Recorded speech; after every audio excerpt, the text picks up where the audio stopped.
What's going on, my friends? Welcome on out to Behind the Energy Podcast, where we dive into behind the scenes of DJing, entrepreneurship, and all the excitement in between.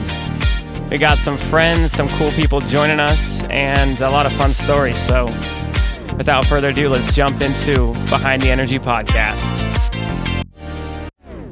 We rolling with a nice clap. Ladies and gentlemen, party people, it is episode, I just said it, 32 of Behind the Energy Podcast. Welcome, listeners, viewers, and welcome to our special guest, Erik Little. What's going on, my man? Hey, man. How's it going? had to do a little intro. Dude, I'm honestly stoked. Dude, I'm stoked too, man. We're just talking before we actually started recording this thing, and I was just mentioning that it's just so exciting to have an opportunity to talk to somebody about something that I'm so passionate about, and that we share that passion, because we got a lot of similarities in what we do. That most of the time that we're recording or having this conversation, I want to talk about your entrepreneurial journey or your story, Erik. But before we jump into that really quick, Erik is just, I guess, a brief introduction. Erik is an entrepreneur, a Utah native, correct? Yeah, I grew up in Sandy. Entrepreneur and owner of The Tribe. And I'm so stoked to have you on here to talk the beginning days, the growth, and where we're at and plans for the future. Erik, perhaps for the listeners, before we really jump into the story, where can we find you and The Tribe on social media, my man? Oh, dude, I appreciate you thinking of us, but we're mostly on Instagram. It's just at The Tribe Utah. Tribe Utah. Because The Tribe was not available when we made the account, but that's the best place to find us. And if you send us a DM, I've got an assistant that is pretty good at responding most of the time. So, remind me your assistant's name. Her name's Lainey. Lainey. Okay. Yeah. Okay. Rock on. All right, Erik. So, you know what? One more, I guess, antidote, if you will. So, back many years ago when I started DJing and you started The Tribe,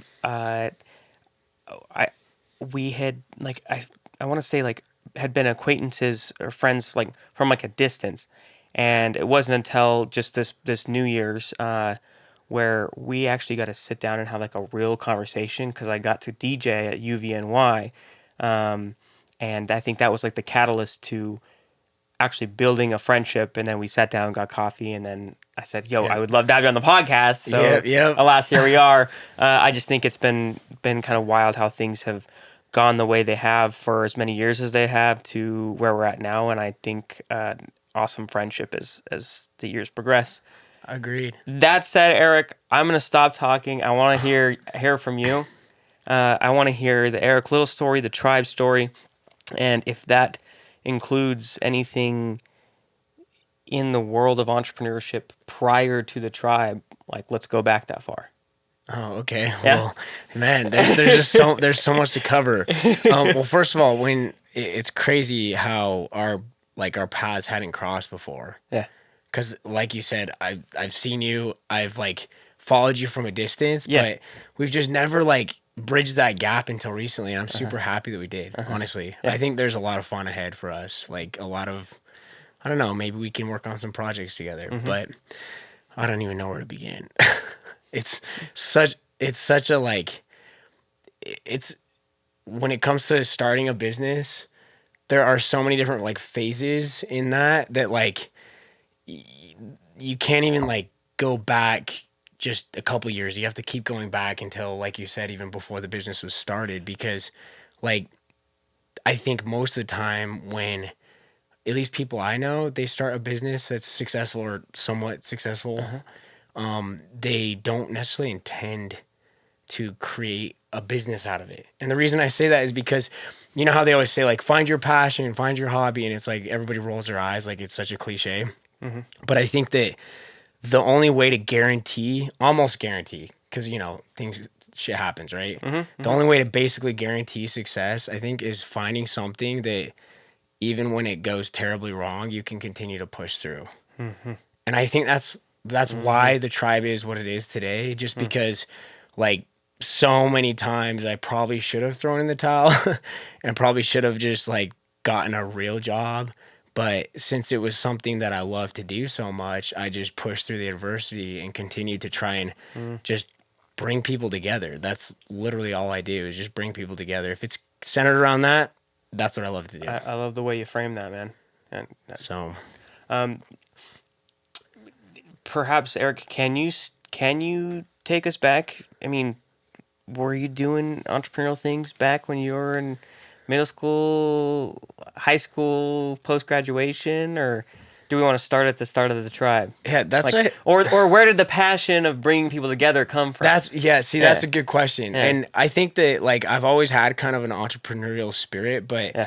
I always thought I was just gonna go to BYU, go to the business school, and just get a fancy business job. Like, and it's funny. I did go to BYU. I graduated in business, and I just refused to jump into the system because it just made me want to vomit. Like every time these recruiters would come to try and recruit us, I would just be like so turned off. Like so turned off at my classmates, and nothing wrong. Like there's nothing wrong with them. Yes, They're yes. great people, Yeah. but like I would see them just go and try to just impress these recruiters that would show up, and I just thought it was so distasteful for some reason. And so that was like my first like taste of I don't want to do this corporate world thing. And then believe it or not, I actually did serve an LDS mission, which I haven't even talked about in probably like 2 years. Where did you serve? Remind me.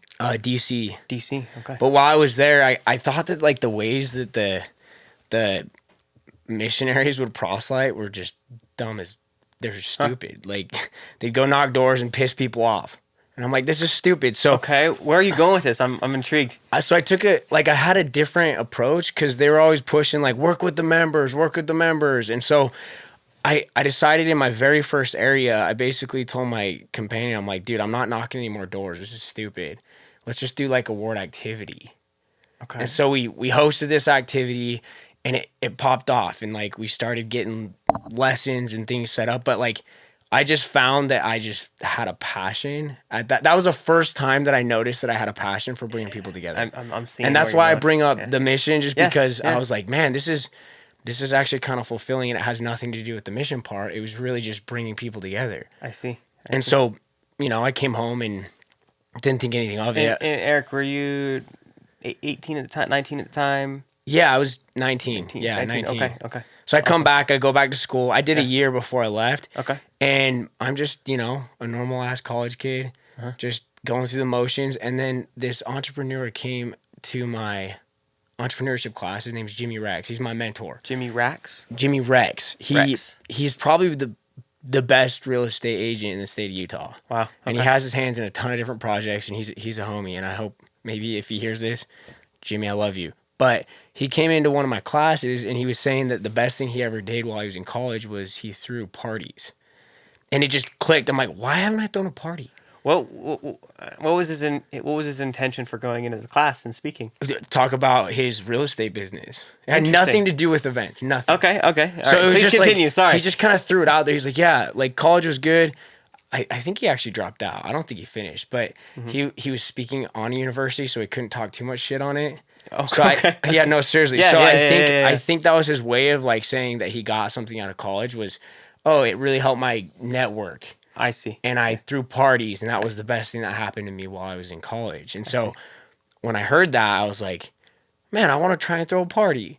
Okay. And I had no clue what I was doing. I just knew I enjoyed bringing people together. And that's really, I'd say that's the birth of it, because then I reached out to Brandon Estrada Yeah. and Parker Breinholt Yeah. because I remember like seeing somewhere that they DJ'd. And there were some homies from high school.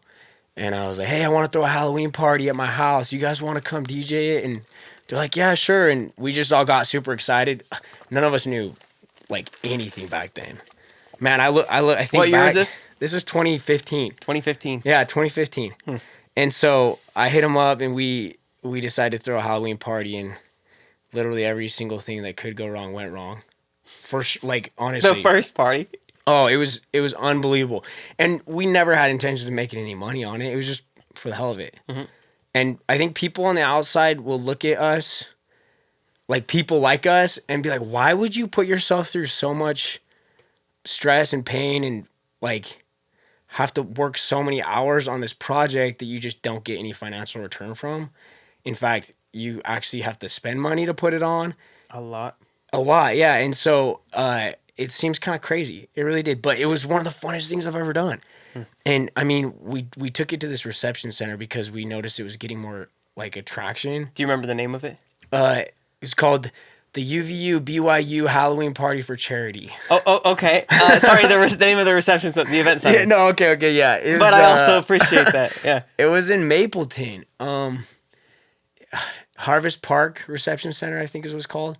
It's small. Okay. In this neighborhood, right next to houses. Back then, I didn't know that sound was an issue, right? What's that noise ordinance? Seriously. Yeah. Anyways, sorry. Please continue. So we put this thing together, and we thought we were so clever because we were like, man, let's make this thing big. So we got a kissing booth made for it. We were so blown away because we even booked a food truck, and we thought that was a cool scene. That's dope. Like, yeah. Man, they actually agreed to come to our Halloween party. And so we just felt like we were on top of the world. And then all these people showed up. I love that, the dude. Basement ceiling started coming apart. We lost power like 6 times. You weren't lying. I borrowed tables to make a makeshift stage, and every single one of them broke. I mean, I have a video of these. Tell the owner of the table. Oh, it was so bad. It was so, and like kids were crowd surfing on them, and it was just a total nightmare. But the smoke alarm went off. Yeah, of course. So we had to only once. Well, we climbed up and ripped it out of the wall. Yeah. I would not suggest doing that at any venues. Yes. But it was just a total nightmare, and it was a blast. And I learned that throwing events was more than just saying you're going to do it. So it's safe to say from the first Halloween event, the first event ever, did you identify yourself as the tribe at that time? No. Okay. No. So it's Not safe at to all. say that the first event brought forth many, many learning experiences. Oh, yeah. That helps you better position yourself for the next one down the road. Exactly. And it was never, at that time, I still had no intention of making money throwing events. Gotcha.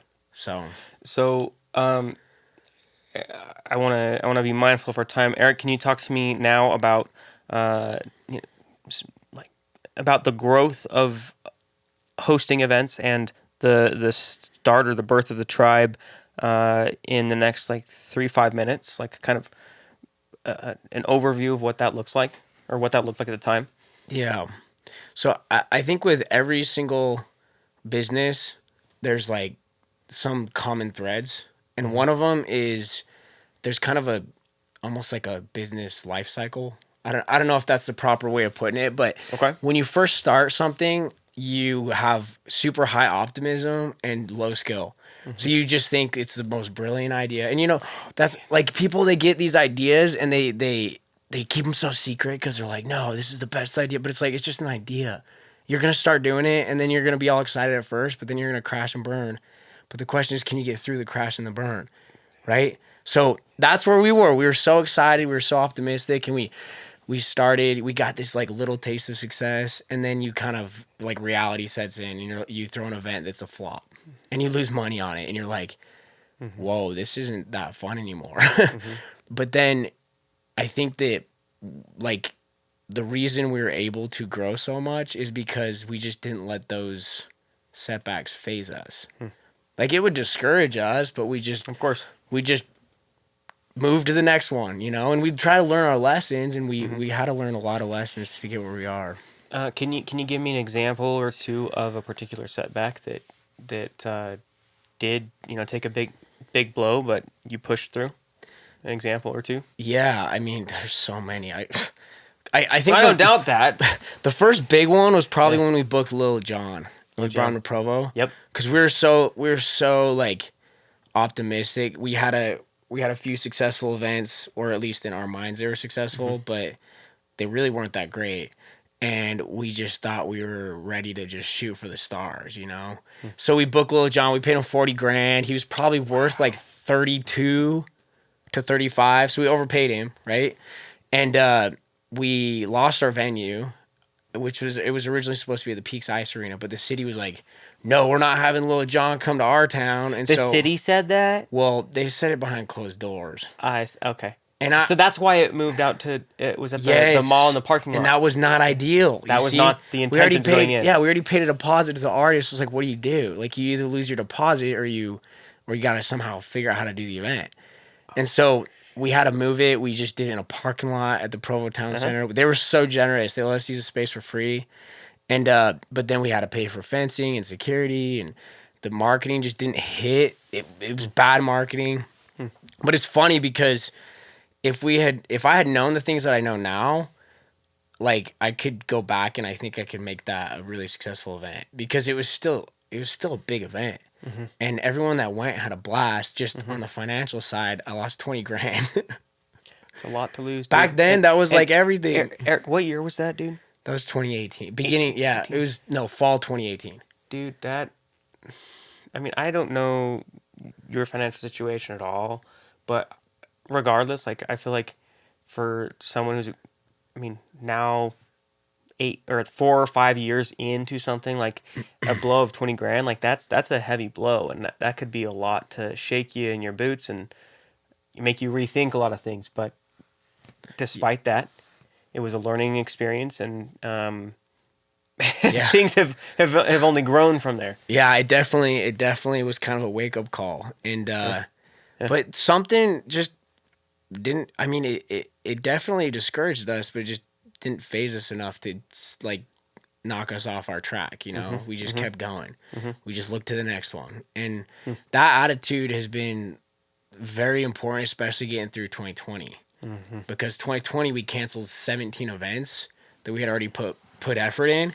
And the thing is, what people need to understand about hosting events is it isn't like you get the gig locked in and then you show up the day of, do the work, get paid. It's like I'd say 90% of the work isn't even on the day of the event. I think the day of the event is about 10% of it. Yeah. And so I was putting in 50, 60, 70, 80% of the work on all these events, and just had to pull the plug left and right because of COVID. Dude, and it was so discouraging. Did that week when you were getting those calls and those emails, did that just like hit you hard, man? It was terrible. Like that week, I think it was like 5 went down, right? I'm like, oh, this sucks, but whatever. In a month, things will be back, whatever. Right? Everyone thought 14 days to slow the spread or whatever. Yeah. And we were all, like, everybody was on board with it, you know, because we didn't know what was going on and we didn't want to kill people, right? I laughed because I was in that same situation. I was like, yeah, dude, I'll give it a month or two and, like, I'll be fine and be able to get through this. But that's why I laughed. Anyways. But then it's like, okay, things might be taking a turn, so let's throw something on the calendar. I mean, and then boom, gotta cancel it. Let's throw something else on the calendar, and then boom, gotta cancel it. And so it was just this repeated, like, optimism, psych, failure, just completely destroy your confidence, and then you do it all over again. It happened so many times during 2020, and you know, and there's a whole other story attached to that with a Halloween event that we threw underground, and, like, the sheriffs say 10,000 people showed up to, but we won't get into that right now because that's a whole different story. It's another podcast. But yeah. Anyway. So yeah, I think that just in answer to your question, like, the biggest thing is to be an entrepreneur, a successful entrepreneur, which I don't consider myself a success, because I think, like, the second you think you're a success is the second you're, like, done improving, you know? You can become complacent, right? Yeah. But I think the biggest thing is just you got to be crazy enough to push through the setbacks. You know, like, you're starting this podcast. The word crazy, I love that you use. You have to be crazy. Like with a podcast, for example. I see so many people start podcasts. You know, they'll make, like, on average, like, 5 or 6 episodes. You can tell, like, yeah, you're gonna get like 6 in, and then you're gonna be done. And I think it's because, again, they have the optimism at the beginning when they come up with the idea, and it's like a super exciting idea, and their friends and family are like, oh yeah, that sounds pretty cool, some of them. But then the reality sets in, and they have to sit down and they have to record it and they have to edit it, and then that one didn't get any views, so what am I even doing? So I think that the mindset of just pushing through it and just do it because you love it and keep going with it, And that's, yeah, eventually you'll find success, you know, whether it's on that project or the next project that comes after it, who knows, but eventually it comes. Um, it sounds like, the word grit comes to mind.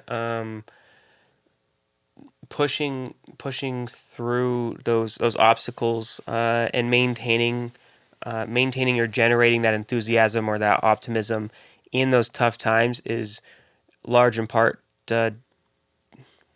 Gosh, I'm having a hard time with my words.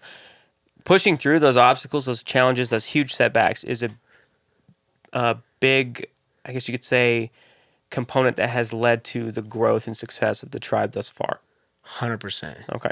100%. Let's see. Maybe a similar question, but a similar question for you there, Eric. What do you believe has allowed you to scale to, these large, 4, 5, 6, 7,000 people events that you're hosting now? Like, what has been the catalyst to allow you to scale and have a team? Is there anything particular that comes to mind there?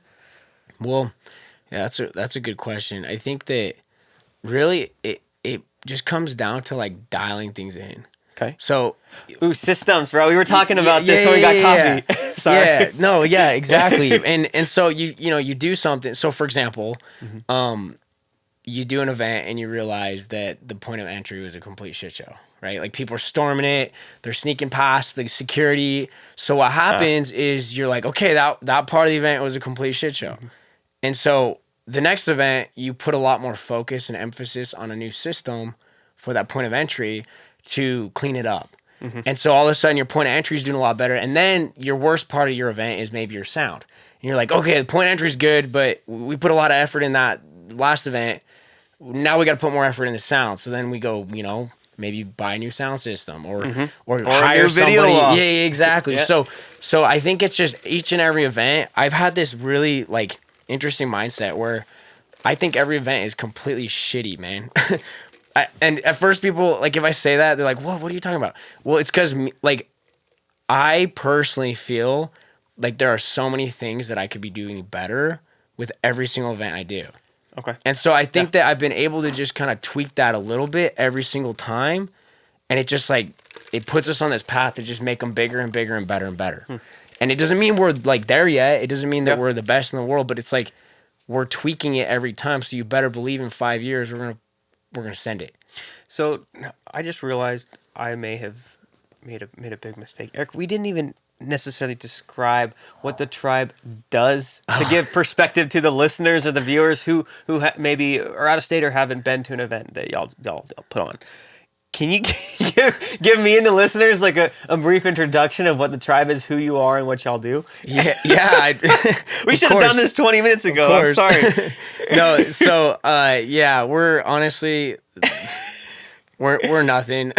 We're a really small event company. Stop it. In Utah County. Stop it, bro. And the thing is, we started out by throwing college parties.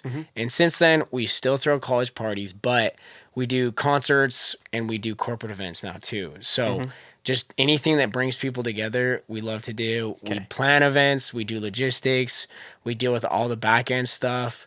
And yeah, I mean, we're just kind of basically if a company were to hire us to do an event for them, we kind of take the place of their in-house events team. There we go. So we just be like their contracted events team. But then at the same time, we've kind of been more known as being a promoter. Gotcha. To promote events. And I personally think I'm more of an event planner than a promoter. But most people would say the opposite, I think. Huh. So it's kind of interesting because I think we need to maybe make a second brand for planning events and then having the tribe be the promoting brand, Yes, I noticed y'all have the two separate kind of like social media accounts, if you will. Yeah. And they're kind of confusing because people like tag one or tag the other on accident. I see how that so I'm like, there's the tribe and then there's the tribe corporate. Yes. But I think we need to have the tribe and then something else entirely. Gotcha. Okay, dude, I'm so sorry. We should have. No, you're good, have touched on that 20 minutes ago and kind of just redirected the conversation. Let's see here. So, oh gosh, I've got a few notes here. Really, a few questions. out of all the events and learning lessons and I guess you could say pivoting your focus from like the point of entrance to the sound and whatnot. What do you believe are like the top two or three most important areas of focus for reducing risk at such large events? I mean, Oh risk can wow, be measured in many different ways, but in your experience, in your perspective, what would you like to add man, on there? that's a good question. So the first thing I would say is make the risk less painful if things go bad. So for example, I pay myself $10 an hour, Yeah, you right? mentioned the coffee. Yeah. So if I have an event that makes 50 grand, 60 grand, I pay myself $10 an hour. If I have an event that loses 20 grand, I pay myself $10 an hour. So what ends up happening is kind of in my head, mentally, there is a difference because on the back I know like, oh crap, like our finances are way different on these two events, but everything is just business as usual. So even though like one was a failure in the eyes of the financial side of things and the other one was a success, I still need to just proceed with the fact that you're going to have some strikeouts. You know, you're going to have some home runs, you're going to have some strikeouts, and it's just the law of averages. And so it's kind of just like an equilibrium where just because you have one that doesn't quite hit right, it doesn't mean everything's like all gone to shit. Like you can still continue forward. So I think just lessening the blow of the risk is Okay. very helpful. But then Okay. the other thing with regards to that is just knowing like where the money's coming from, where the money's going, who's getting paid, how much they're getting paid, and everything else. So, for example, you could either pay a food truck vendor to be there, or they could pay you. You could pay to have rides there, or they could pay you. You could pay to have companies like at an event, or they could pay you. So, it's just a really interesting situation because it all depends on just the incentives of getting other entities involved, and by leveraging other entities, it's been able to completely eliminate my risk. Not completely, obviously, but I see what you're saying. so for example, I just did two larger concerts this last year, and I was like, I ain't gonna have a Lil Jon experience again, ever again. So I found some sponsors. I said, you need to pitch in for the artist fee. And then once my expenses are completely covered, then we'll split and have, we'll have to split the profits. So basically it's almost like a no chance that the tribe loses money on the event. But Gotcha. the sponsor might lose money, but hey, they're getting the branding that they want. Yeah, I mean, and yeah, the expectations is clearly laid out and followed through. Exactly. Gotcha. And it's very transparent. It's very Yes. like, hey, this is Yeah. the risk. We're not selling alcohol at this one. We don't know how many people are going to show up, but then it lowers the risk for my business so that even if it's not a super well attended event, it doesn't set me back that 20 grand. Okay, you put it so, I guess, eloquently that it made sense. I want to see if I can kind of reteach that, make sure I'm following along. So, see how you can reposition leverage with partners or people involved in the event to reduce the risk for yourself and the company. Yeah, Did I think so. kind of get that right? I think so. Yeah, I think that's Okay. right. Okay. And I mean, another example would be like, and I'm not very good with volunteers. I'm really not. I need to Okay. I think that for the next few events, that's something I'm really going to be focusing on is just not only having more volunteers, but making my volunteers more competent and making them Okay. like feel special, like Okay, feel like yeah. they're actually appreciated, which they are, you Yeah. know? And A so part of the just getting experience that, in the team almost. yeah, and I think I just need to be better at getting that across. But Okay. like Ragnar Relay and all those other like large event companies, they're so good with volunteers because they're like, if we give out some free races or some free tickets and they're willing to come and work a different race, but we don't have to pay them. And so all of a sudden the cost of the event goes down. That's smart, dude. And it makes it a lot. So that's an example of where it's like you could pay them or Yeah. they could pay you basically. That makes a lot more sense. You're a runner too. We were talking. Oh, yeah, we briefly yeah. talked about running. But yeah, I remember getting like emails leading up to the event, like, "Do you want to volunteer? You can get discount off this." Exactly. That is such a smart lens to look through in regards to reducing your risks and the cost. I hadn't thought about taking the example of like large fundraisers or whatever races, Yeah. and taking those strategies and moving it over to the event industry. Yep. And here's another example, and I hope this can maybe help somebody out Yeah. there. So I have a client that is doing like a premiere watch party for like a video that he created, and he's looking for a venue, and he's willing to pay for a venue. Well, I know that I have a sponsor that's looking to get people in their facilities, because they're trying to do some recruiting. They're trying to, enhance their workforce basically. So I'm like, hold up. I've got a venue that wants people to come in and are willing to have an event there for free. And then I have a client that's willing to pay for a venue. So all of a sudden I'm here making both of them happy, and I can maybe make some money while I'm doing it. Gotcha. You see, and sometimes I Gotcha. won't even make money. Like, Yeah. sometimes it's kind of strategic to like let go of money making opportunities, because it helps so much in the long run, I think. Building trust and relationships. Yeah, because it's like I'm gonna go to that client and basically tell them that they can come for free. Shit, sorry, dude. I don't know how long. Nick, thank you, brother. Sorry. Sorry about that, dude.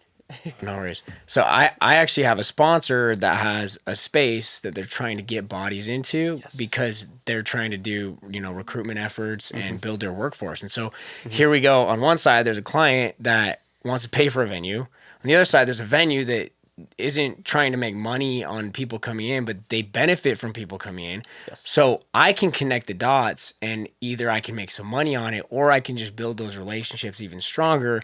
Then they both owe me favors, and it helps out in the long run. Yep. So both work well. And I think that generally pushing the money off, especially if you're working with somebody that's like legit, so they're smart enough to play the game long term.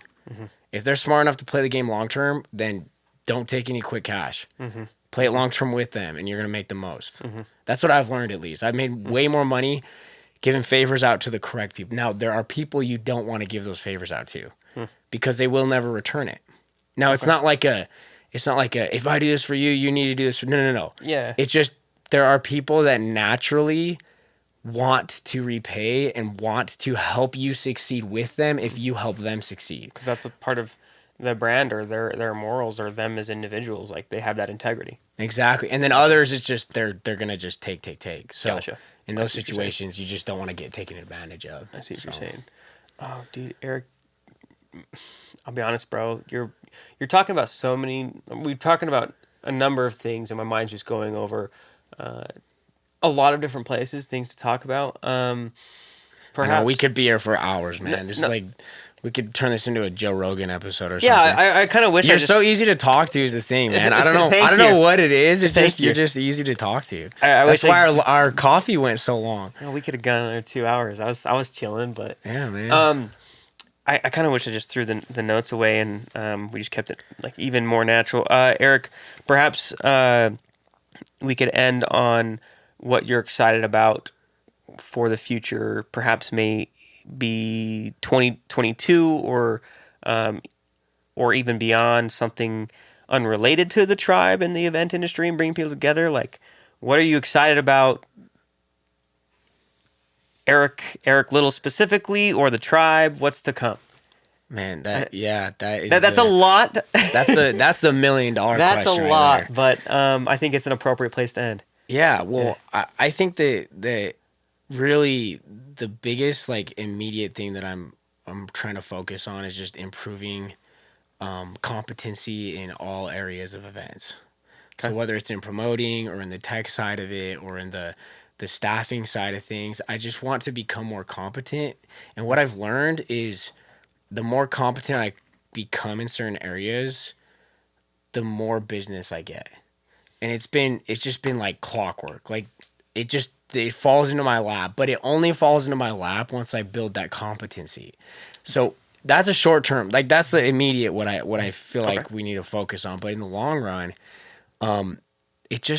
it's interesting because I get a lot of joy and satisfaction out of doing things that are large scale and turn heads, right? That make an impact on individuals' lives as they come together and they get to have an enjoyable experience. A positive impact. And yeah. I've had events that I've made $0 on that I felt I was glowing more after those events than some that I've made over 60 grand on.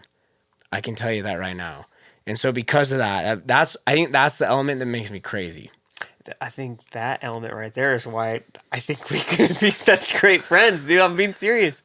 I love it, dude. I'm serious, You're the man. same way, That's why man. I'm getting excited right now. You're the same way because like you have a passion and you have this interest in what you're doing, and it's actually really inspirational to me because I can tell within such a short amount of time if somebody's doing something just for the money.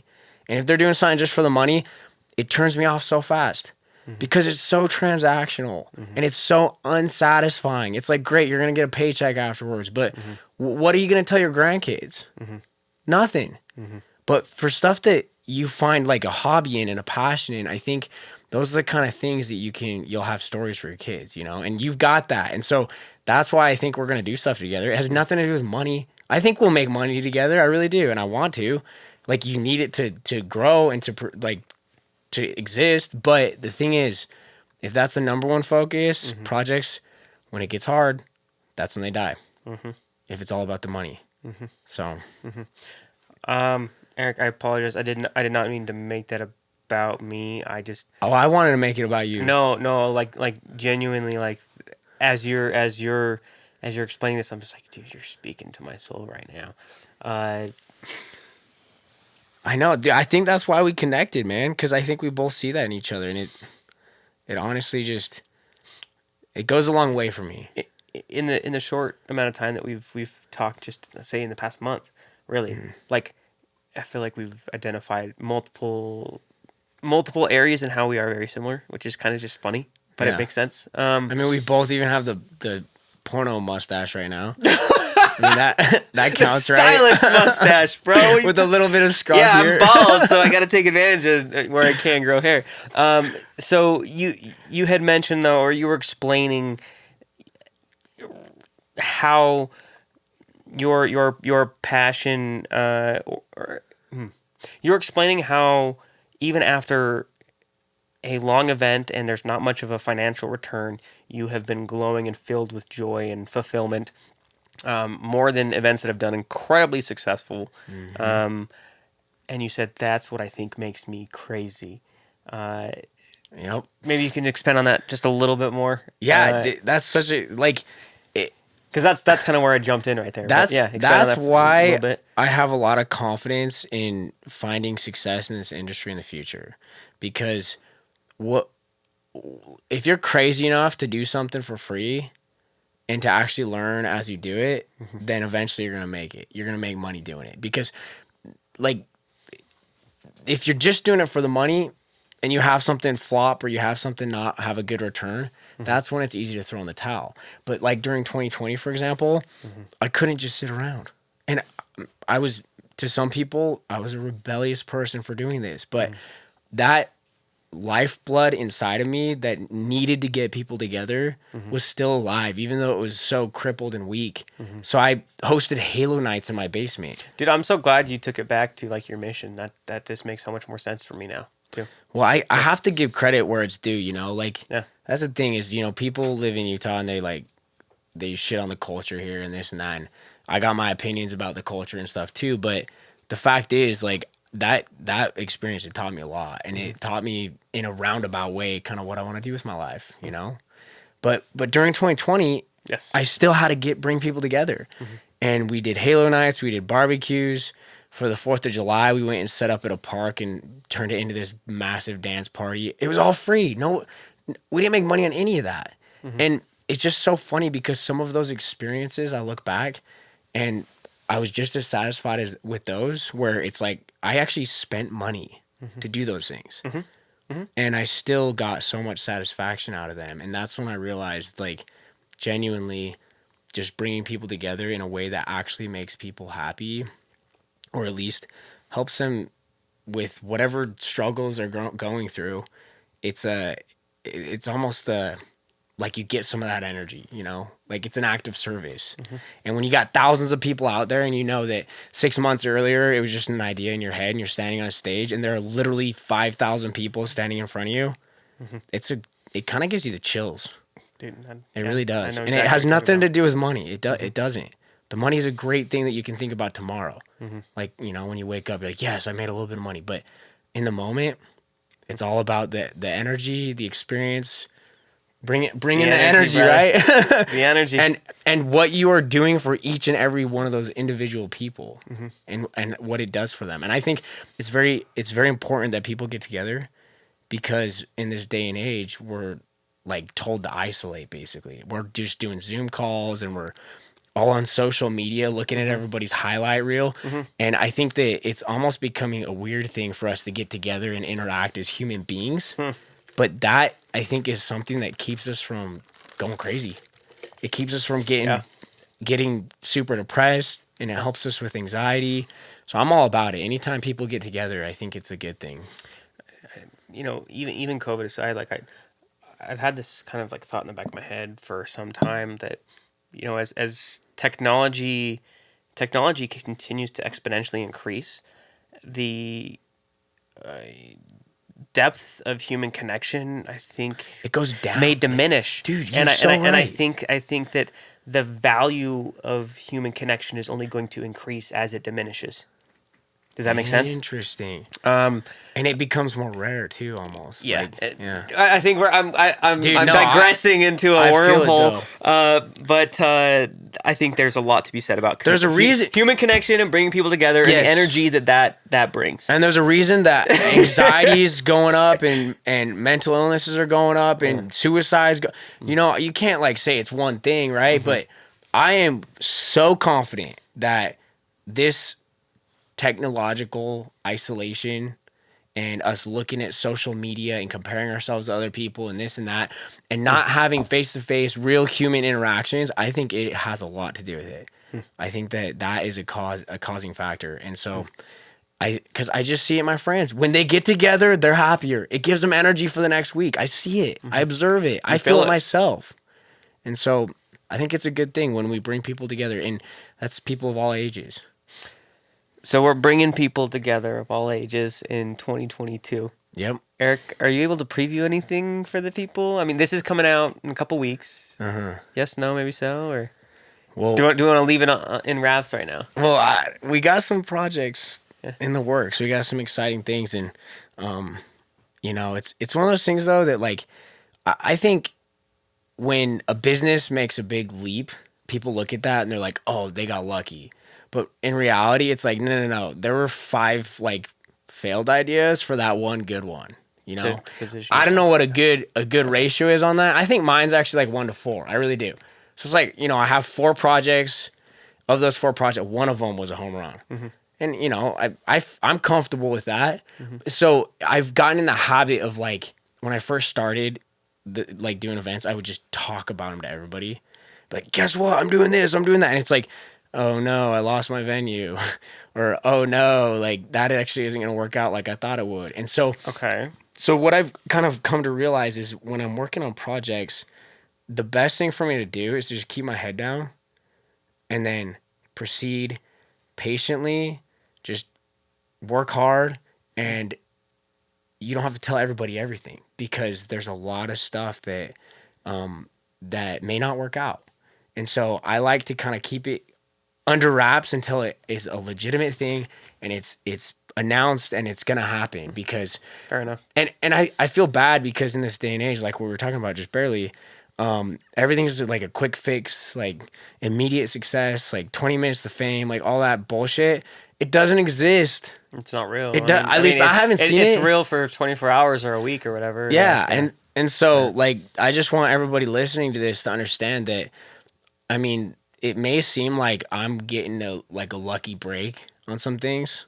We're getting 5,000 people out to all of our shows, and we're doing these really, really fun, cool projects. We're striking a lot of deals, but they're not seeing the 7 years that you've been grinding. Yeah, and the failures and the deals that we didn't strike, and the amount of projects that were just like the coolest ideas that I have that are just in the graveyard now. It's just like I could make a whole graveyard of these like incredible ideas, like with venues and with massive concerts with multiple artists, with artists that we had booked but we had to cancel for you 2020, with deals with tech companies that were gonna hire us for 3 years, and there's a lot of dead dreams out there. But the thing is, I've just learned to just push past those and Keeping your head down. yeah, you just got to keeping work. focused. Yeah, and recognize that you don't have to succeed with everything you pursue.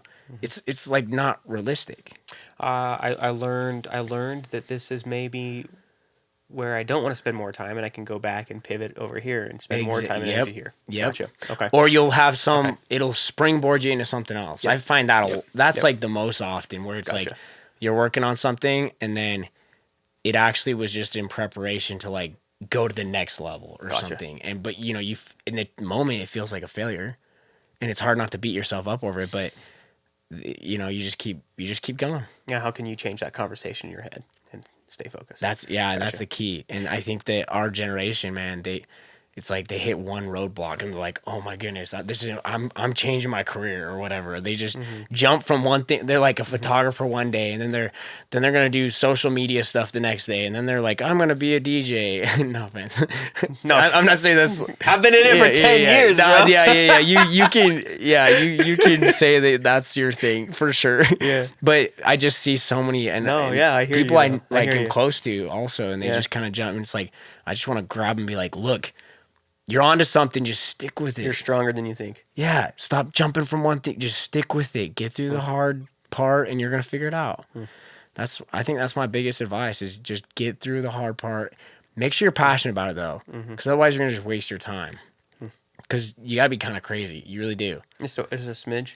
Yeah, you gotta be. And so if it's something you can't be kind of crazy with, maybe you shouldn't be doing it. But expect there to be hurdles, expect there to be roadblocks, expect there to be failure, and just push through it. And it's very difficult to understand if the move is to abort mission or if it's to just keep your head down and keep going. That's a personal like decision that everybody has to make. But I think we abort too quick. So I think that keeping your head down is usually the answer, but not always. So just keep working. Eric, that's some gold to end on, my friend. One more time, where can we find you on Instagram? Just at the Tribe Utah At the Tribe Utah. or the Tribe Corporate. If you guys have any events that you want to get some big production to, or even just help planning them, we'd be happy to help out. We're kind of different because we will just like take the whole A to Z off people's hands, Yes, So yeah. if that's something that interests you, and then we can have DJ Alive come in and just dazzle everybody with his entertainment skills. You didn't need to put in that plug. Erik Little, ladies and gentlemen. My face kind of hurts from smiling. It's been fun hearing you share a little bit of your story. I feel like I just ramble. Dude, No, I we feel could go bad. on for. I mean, there are points where I felt like I was definitely going off, but Same. we could have multiple episodes. I think going into a lot more detail because we didn't even scratch the surface, in my personal opinion. Honestly, I feel like we could have kept going, man. And you got a lot that I want to ask you too, but I don't know. Maybe sometime we'll get a chance. To Round do that. 2. Yeah. Round 2. I'd be We'll down. dive into more details, and then we can have a follow up. Oh, there we go. Because we're not previewing anything for 2022. It's gonna come be released to the people when it's ready, when the time is right. There's a lot of stuff on the table that's Yes. very close to being like legitimate. So it's just like right before that point where it's like I don't want to say it because I jinx myself. Anyway, I'm knocking on wood. Erik Little, ladies and gentlemen, this has been another episode of Behind Energy Podcast. Check them out on Instagram, like and subscribe, all that fabulous stuff. I think maybe two of my brothers have subscribed. My mom definitely subscribed last week, so that's super dope. Anyways, I'm done joking. Erik Little, check him out. Behind Energy Podcast. That's a wrap. Peace. Cool. Thanks, man. Appreciate you having me on. Eric, thank you, man. Dude, thank you. Thank you.